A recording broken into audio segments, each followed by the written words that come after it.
Well, hello, everyone. Thanks for joining us today on this edition of Talking Audio. And that's going to be with Mark Spitz, Olympian, entrepreneur, and audiophile. I'm Joe Perfito. I'm the president of Clarus Cable. And today we're going to be joined by Scott Carpenter, who is the proprietor of Evolution Home Theater in Atlanta, Georgia. So, first of all, hey, Mark, how are you doing today? I'm doing great. I see you got a couple pictures behind you now. There's a new addition. That looks fantastic. Picasso pieces. Yeah, they're gorgeous, aren't they? They blend in beautifully. So, yeah, we got that. And today we'll talk with Scott. And Scott's store is one of those types of stores that I absolutely, first time I went into it, I fell in love with it. And I said, next time I come back to Atlanta, I'm bringing an armful of albums, and I would just want to listen to system after system after system. Absolutely gorgeous store. And here comes Scott. Hello, Scott. Howdy. There you are. Well, welcome to our little program today, and we're glad to have you join us. And I've met Mark, and I want to continue a little about your store. About the first time I went to Evolution Home Theater. Now, you got to picture this. The store is in Buckhead, right? It's on Peachtree, right there on Peachtree. And it's the second floor of a strip center. So it's the whole second floor. And as I remember, it's about 10,000 square feet. Scott, is that about right? 11,000. 11,000, okay. And it's the whole second floor of a strip center. So he has a number of stores, retail stores, below him. So walk up the stairs and you go through the two doors, wooden doors with stained glass in them, beautiful doors. And when you walk in and you come to that landing, you can turn 360 degrees and basically see almost the whole store. And it's wide open store with displays of all the equipment, beautifully done in systems. So there'll be systems with amplifiers and speakers, turntables, processors, whatever, but each one is individual. So it's got a seating area, something on the wall, paintings. It could be a carpeting, something hanging on the walls, carpet on the floor. So it's completely isolated visually from another system, which might be next to it. And it's all the different models of Macintosh equipment, of Griffon equipment, of Sim Audio is in, I think, and Sonus Faber speakers, Wilson speakers, some absolutely lovely equipment, beautiful high performance equipment, but all done in a way that makes you want to just take out a record and sit down and listen to these because they're so beautifully done. So anyway, that's my take on your store, Scott. Thank you, Joe. Oh, my pleasure. So tell us a little bit about how you got started in the audio business. I got started with a love of music. I can, from my very earliest age, enjoyed music, was listening to the radio constantly, wound up putting together a small little stereo for myself, and just again, initially just listening to music. My father had a stereo. He actually had built a console stereo, so I got to witness that, and he listened to music a lot, kind of got me started. Some interesting bands from then, like the Fifth Dimension, Herb Alpert, the Tijuana Brass, some other great bands from that era, from the 60s, late 60s. And then I wound up getting a job as a janitor for a company that built speakers when I was 13, just sweeping up. And I wound up obviously building speakers and working for the company. I still had to clean up, but I also got to build speakers. Quite fun. And that, from then on, I was just completely hooked. And I spent a lot of time with speaker design. I wound up, interestingly, owning that company over a period of quite a few years. And we did a lot of custom speakers for home hi-fi. We could match a speaker. This would be, late 70s, early 80s. We could match a speaker to the type of wood somebody had in their furniture, the kind of music they wanted to listen to, all this sort of thing. And We did that for quite a while. We actually moved into some pro audio applications. We built pro audio speakers for various applications, and did that up until the probably early 90s. And I got a chance to hear some great speakers from others, some stuff like early Martin Logan's, some Infinity, a couple of other brands. And when I heard them, I realized, gee, these guys are way better than we are. And I think instead of building speakers, I'm going to sell these. And so I made that transition into retail and selling speaker systems from some of the best brands out there. And it's been kind of consistent ever since. I've always loved the industry. I've always been fascinated by it. I've been fascinated by the process of learning, seeing the new technologies as they evolve over the years, and also really enjoying the trickle-down technologies where you see these companies that build flagship products and they have a whole lot of innovation that comes about during the process of developing some of those flagship products.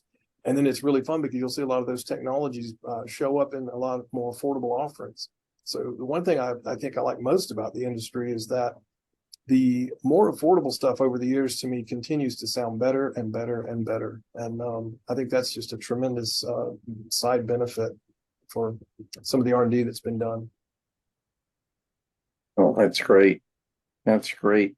And as a Clarus dealer now, you were, let's say, the first time you and I met, I came to your store and we sat down at that table and just discussed cables in general. We did. And you were selling some other products back then. And I think you decided that you wanted to try some samples, and I think we left you with samples at that time. Yeah, we did. We had been selling a very popular brand of cables. It was a well-known name, but I was convinced that the systems we were putting together needed to sound better. And we were already working on all the other characteristics of making a system sound good. We knew we had good equipment, good brands, very keen on speaker placement, making sure that the space that the system was in was relatively benign acoustically. And yet we still felt like there was more to be had. And I had really felt like cables were going to be it. And I don't know how much of this story you know, Joe, but we had this very popular brand of cables, and we put some feelers out to various cable manufacturers.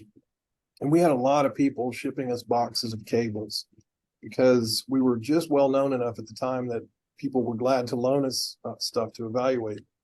And so and it took about a year to do all this. We would get somebody's cables in, and we would get some speaker cables, interconnects, power cords, and such, and we would sort of play king of the mountain. So we found one that we liked better than the brand we were selling at the time. And so we thought, this is our new standard. And then we would get another cable in and another one in. And I'd already been aware of Clarus, and I literally wanted to wait till the end so that whatever we felt like was king of the mountain, we would compare it to Clarus. So that's exactly what we did. We had found a cable that we liked. It was a relatively obscure brand from another country. And it had sort of bested all of the other cables that we'd listened to. And so it was sitting there ready to go. And we got our Clarus samples from you, Joe. We sat down and played some music, and then we switched over to the Clarus. And it was fascinating to hear. For me, the thing I knew was there. I knew that the gear could sound better, and suddenly it did. And it was like a little light bulb going off, a sort of aha moment, like, this is what I imagined, this is what I expected. And to really keep it interesting, we had 3 different people, and 2 of the 3 of us, to avoid confirmation bias, we actually took notes about what we heard individually. We didn't share the notes until we were done. Then we compared notes. And it was fascinating that we'd written down the same things that we liked about the Clarus cable. And so different people heard the same thing with regards to the cables. And the decision was interesting. It was made to make Clarus our primary cable supplier. I would say that it was probably 15 seconds. And I know that sounds fast, but we were looking for a certain thing and we heard it right away. and we knew that this was a cable we could get behind, and that's obviously turned out to be the case because we do, I think, very well with Clarus. Yeah. What was that certain thing? What was that certain thing that you were trying to achieve? And how did you know you were listening for a certain thing if you'd never heard it before? How could you pre-guess what you're trying to listen for if it wasn't there? What I was primarily listening for, Mark, was first of all, the first thing we would listen for with any cable is tonal neutrality. We had bumped into some cables that were artificially bright, that were very popular cables, and people were saying, "Oh, I can hear so much more detail." And we had already, with the equipment selections we had made over the years, begun to not like what we call artificial resolution through brightness. And so we tried to find brands of equipment that were fairly neutral. Macintosh is a great example. The other brands that we carry, we choose all those very carefully so that they are neutral brands. None of them pander towards what we call, like I said, artificial resolution through brightness. So some cables immediately tonally are going to be a bright cable. Conversely, some cables can be a dark sounding cable. And what we really were looking for first and foremost was a cable that was neutral. And so that was our primary paradigm. We eliminated a lot of cables in a hurry because we would hook them up and turn the system on, and immediately it would sound bright. And we were like, nope, that's got to go. That's not what we're after. But there was a sense of dimension. And I think that's where it's almost like you said, it's an imagination at one point, but I felt like there was something off with the sense of dimension, the sense of space of the recording. I felt like if a cable would get out of the way and it wouldn't interfere with that quite as much, the system's ability to recreate that sense of dimension, then we would get systems that were a lot more compelling to listen to. And so after tonal neutrality, we were really listening for a sense of dimension.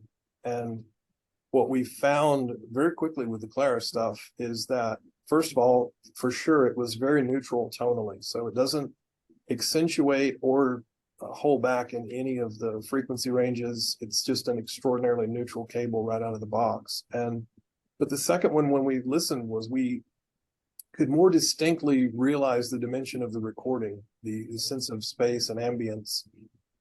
We were very, very much listening for that. That was we'd already discussed it. We felt like other cables were interfering with that to some degree. And I think part of that has to do with low level detail, but we were paying a lot of attention to that sense of dimension. And then we would listen to certain characteristics. As an example, we would listen to bass quality. Is the bass natural? Does it sound appropriate speed wise? Does it sound slow? Does it sound sluggish? Does it sound thin, anemic? This sort of thing. And we would play songs that had both an acoustic upright bass. So, and I know what that sounds like in real life. So we'd have a very good comparison point. And we'd also play songs with synthesized bass. So we could tell, deep bass, what that would sound like. The same thing with the human voice. We play songs with a lot of female vocals, some male vocalists. Another instrument we spent a lot of time listening to is piano. So we would play songs with just piano. And especially with the piano, the sense of dimension really brought that into a better sphere, so that when we cabled everything up with Clarus, you play a piano and you feel like it's much more the sensation of the piano being in the room with you. And that realism is, I think, the sort of the holy grail for everything we try to do, is that sense of realism. And so I felt like, suddenly the systems were sounding the way I imagined they should, based on the quality of the equipment. And, so I had the suspicion that it could sound better, and we felt like the cable was going to be the thing that would get it there, and it turned out to be the case. Thanks again for joining us today. We'll be back again with part 2 of our presentation with Scott Carpenter, and we'll continue our discussion about cables, and especially the importance of AC power cables. See you then.